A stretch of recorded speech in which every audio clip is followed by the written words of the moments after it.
which option would you take? Would you take option one, where you had to try and get a double with this spinner and a die, or would you take option two? Still, you still had to get a double.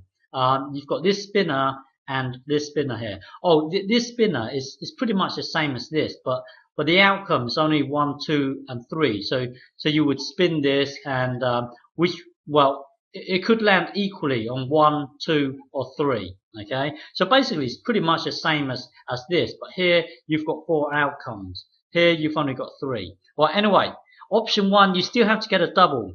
Option 2 you still have to get a double. Which is easier to get? Getting a double with this option or getting a double with this option? So press pause and think about it. Okay, again, draw a map of all the things that could happen. Let's say option 1. Option 1, we let's choose let the column represent let the column represent this this spinner here, and let the number at the top represent the die. So, for example, you're trying to draw a map of all the things that could happen. So the top would represent the die. Okay, hang on. So bear with me. So 1, 2, 3, 4, 5. Okay, so 1, 2, 3, 4, 5, 6. Okay, so the first one, the row here would represent the die. Okay, now we want the column would represent this spinner here. It doesn't matter which way you choose, but we still get to the same result.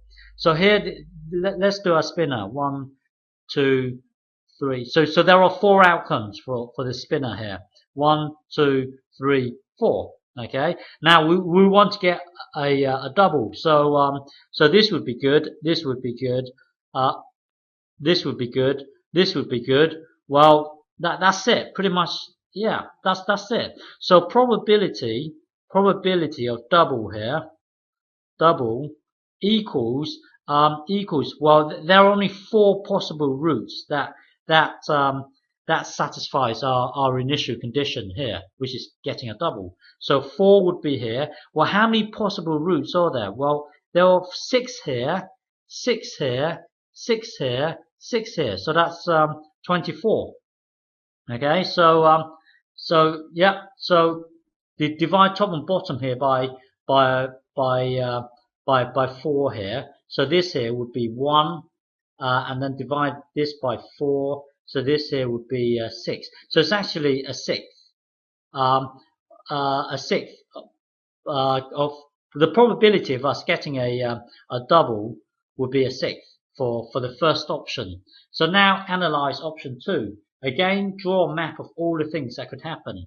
So okay, let's choose this spinner to be the row. So there are 4 outcomes. So hang on, 4 outcomes. So it's going to be like this. So 1, 2, 3, 4.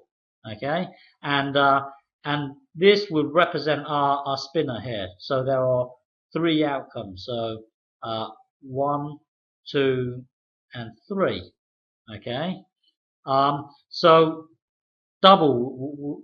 Remember, we are trying to get a double here. So this would be a good outcome. This would be a good outcome. This would be a good outcome. So only 3 possible outcomes. Let me think. Sorry. Okay. Probability of double equals, well, only 3 good outcomes for us. So it will be 3 here. How many possible outcomes are there? Well, there are 1, 2, 3, 4 here, another 4 here, another 4 here. So it's going to be 12. Okay. Now, just simplify this. Let's divide top and bottom by. Well, we don't actually need to simplify it. Okay. Let's just leave it at this. And then convert it to a decimal. Okay. So jump to a calculator, clear it. 3 divided by 12 equals 0.25. So the probability of us getting a double with option 2 would be will be 25%. Well, sorry, 0.25 for to get a double with option 2. Now option 1 getting a double. Let's convert this thing here to a decimal, because with decimals we can compare things easier than fractions. So 1 divided by 6 equals 0.17. 0.17. So if you look at this here, the probability of option 1 is 17% of you getting what you want with option 1, or 25% of getting well, basically option 2 is actually easier to get a double. Okay, so you should choose option 2.